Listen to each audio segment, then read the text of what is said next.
n'a pas perdu depuis 2 mois. On n'a pas perdu depuis 2 mois. On n'a pas perdu depuis 2 mois. On n'a pas perdu depuis 2 mois. Désolé, j'ai cette phrase dans ma tête depuis le début du match. Et bah, j'arrive pas à me la sortir.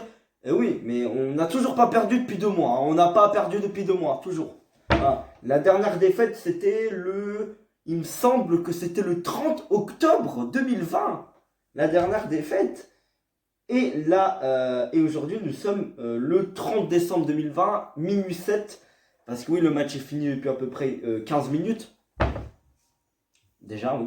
Il n'est pas fini depuis 5 minutes. J'ai pris un peu de temps, j'avais un peu la flemme de le commencer tout de suite, donc j'ai attendu un petit peu. Donc, les gars, sans plus trop tarder, on va passer par la compo d'équipe. Alors, on avait Marchesino au goal, c'était un 4-4-2, on avait Marchesino au goal. On avait Pepe Diogo Leite pour la défense centrale. À gauche, on avait Zaidou. À droite, on avait Manafa. Au milieu de terrain, on avait Otavio Sergio Oliveira. À gauche, on avait Romario Barro. À droite, on avait Jesus Tecatito Corona d'elle perdre son football. Et en attaque, on avait Mehdi Taremi et Moussa Marga. Alors, je ne sais pas pour qu'est-ce que Luis Diaz lui a fait pour qu'il soit toujours remplaçant. Bon, il est rentré à la 35e minute parce que on perd 1-0 à ce moment-là. Oui, on se prend un putain de but à la 6e minute, il me semble. Voilà, sur une frappe de loin de Rochinha, je crois. Ouais, il me semble. Rochinha, il a un nom bien typique du milieu de tableau portugais. Des équipes du milieu de tableau portugais. Même si Guimarães, c'est quand même pas une équipe, il faut sous-estimer. Il y a notamment 2 anciens de Porto. Ricard Quaresma, le plus connu bien évidemment, et André. Donc forcément, j'attendais de voir ce qu'ils allaient nous faire. Alors, André, absolument rien fait, ça c'est plutôt logique. Parce que qu'est-ce qu'il a fait à Porto, André? Qu'est-ce qu'il a fait à Porto dans ces 2-3 ans qu'il a passé là-bas? Je pense pas qu'il ait fait grand-chose. Quaresma, par contre, lui, c'est un peu une légende du club quand même. Légende. Pas abusé non plus, mais c'est quand même un joueur qui a marqué quoi. Les esprits des supporters de Porto, vraiment. Surtout dans les années 2000, je crois qu'il a passé 4-5 ans à Porto avant de se casser. Alors je sais plus où il s'est cassé après. Je me souviens plus. Je crois qu'il s'est barré en Angleterre. Ah, je sais plus où il est parti après. C'est un trou de mémoire de malade. J'ai un trou de mémoire après. Je sais plus où il est parti. Je crois qu'il s'est cassé dans un grand club et après, vu qu'il n'arrivait pas, bah, on va demander ça au poteau Google. Hein. Il me semble qu'André, lui, par contre, il avait passé 2 ans au FC Porto. Tu vois, après palmarès de moi, mon palmarès, c'est que il y a un des cracks de l'époque qui porte mon prénom.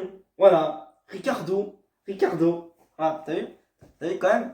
T'as vu la performance? T'as vu la belle perf? Alors par contre, il est né à Lisbonne. Bien précisé. Oui, je sais qu'il est à Vitória Guimarães. Je sais, tu vas pas me refaire l'histoire. Alors, il a joué à... Ah, il avait joué à Lille. Il avait joué au Barça avant. Comment ça se fait? Je savais même pas qu'il a joué au Barça avant. Bah, il a joué au Barça la saison où on gagne la Ligue des Champions en 2004 et la saison après où on gagne la Ligue des Champions il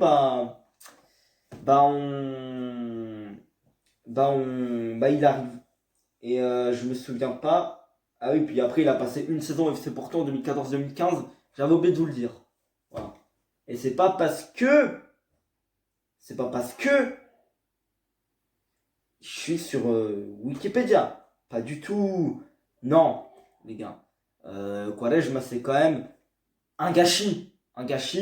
Au FC Porto, il a réussi. Mais c'est un milieu de terrain. Il a mis 31 buts la première saison. Et la deuxième, il a mis 18 buts quand même. Ah, pas mal, hein. Pas mal. Il a vraiment réussi au FC Porto. Après 2014-2015, je suivais pas le foot. Et je regardais pas les matchs du FC Porto.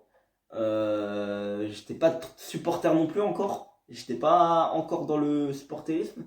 Je m'en contrecarre un petit peu du foot. Même le Portugal. Hein. Non, c'est en 2016. C'est en 2016 que j'ai vraiment commencé à supporter le Portugal. Et le FC Porto, vraiment, quand j'ai vraiment commencé à regarder les matchs, c'est 2018-2019. Mais avant, tu sais, 2017, je supportais déjà, mais tu sais, je regardais les résultats, tu vois. Et là, non. J'ai recommencé à regarder les matchs en 2018-2019. Ouais, un peu tard quand même. Et c'est depuis 2020 que je regarde tous les matchs. Voilà. Que j'en loupe pas un. Voilà. Que j'en loupe pas un seul. Depuis le début de la saison. Ah si, j'en avais loupé un. C'est vrai que j'ai oublié, j'en avais loupé un. Mais c'est pas grave. Ça, c'est qu'un détail. Bon, on s'en fout. On s'en fout. Il faut parler du match d'abord. Alors, bien évidemment, on se prend un but. Ensuite, on égalise grâce à Mehdi Taremi. Avant la mi-temps. Ensuite, après la mi-temps, il se passe rien. À la 65e minute, non, 60e minute, pardon. Qu'est-ce qui se passe? Centre de Ricard Quaresma sur Estupiña, Estupinha, je sais plus là. Estupinha, je sais plus quoi. L'avant-centre de Guimarães et il marque et je suis dégoûté. Guimarães qui mène 2 buts à 1.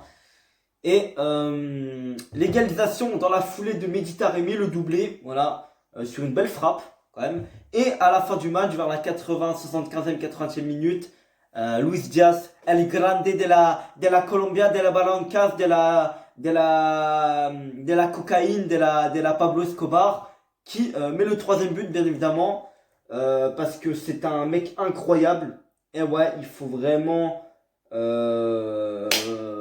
faut vraiment préciser que El Grande de la Luis Diaz, El Grande Messi bientôt, hein, on parlera de lui comme Lionel Messi, j'en suis quasiment sûr, il va marquer les esprits. Bon, les gars, mes tops et mes flops, le top complètement fait, hein, clairement.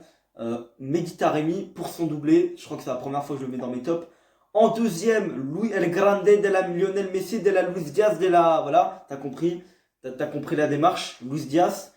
Et mon troisième top, alors franchement, mon troisième top, j'aimerais bien mettre Zaidou. Non, je veux pas Zaidou, t'es ouf quoi, t'es ouf. Non, il n'y a pas de troisième top pour moi, il n'y en avait que deux. Marega aurait pu être dans mes tops s'il aurait mis un but. Mais il a pas mis son but, il a pas autant apporté que Luis Diaz. Parce que même Luis Diaz, avant son but, il était déjà dans mes tops. Hein. Ah, dès qu'il rentre Luis Diaz, il dribble déjà 2 joueurs. C'est un fou, lui. C'est un fou, Luis Diaz, déjà. Voilà. Et en flop, Pépé, parce qu'il sort. J'ai pas l'impression que... Ouais, lui, il est pas dedans, Pépé. Matteo Zuribe, parce que c'est lui qui commet le premier but en soi. Et puis en flop, Zaidou parce qu'il s'est pris un petit pont. Voilà. Ouais, les gars, vous pouvez revoir. Il s'est pris un petit pont par, bien évidemment, le Cristiano Ronaldo de Wish. Hein. Ricard Quaresma, mais il s'est pris un petit pont par Quaresma. Voilà. Quaresma qui, même encore actuellement, met encore des petits ponts. Il fait du sale. Voilà. Je pense que je vais désormais regarder les matchs de Victoria Guimarães. Et ils sont pas en Ligue Europa malheureusement, c'est dommage. J'aurais bien aimé voir Ricard Quaresma faire du sale en Europe. Mais il pourra pas malheureusement. T'aurais dû aller à Braga, t'aurais pas dû aller à Vitória Guimarães. Non, t'aurais pas dû. T'aurais dû aller à Braga plutôt. À Braga, t'aurais fait des meilleures choses, je pense. Bon, les gars, je vais vous laisser. C'était Ricardo de la Gomada, voilà, comme j'aime bien le dire. Donc, les gars, d'ailleurs, moi qui ne savais pas que Quaresma avait joué au Barça avant d'aller au FC Porto en 2004, d'après ça, franchement, vous pouvez clairement me jeter des gommes. Vous pouvez me jeter des gommes en pleine gueule. Vous pouvez... Franchement...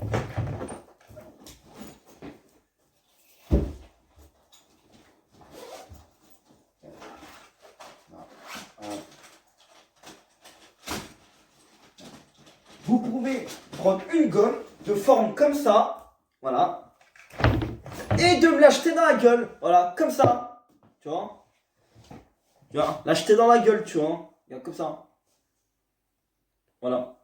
Donc les gars, je vais vous laisser, salut.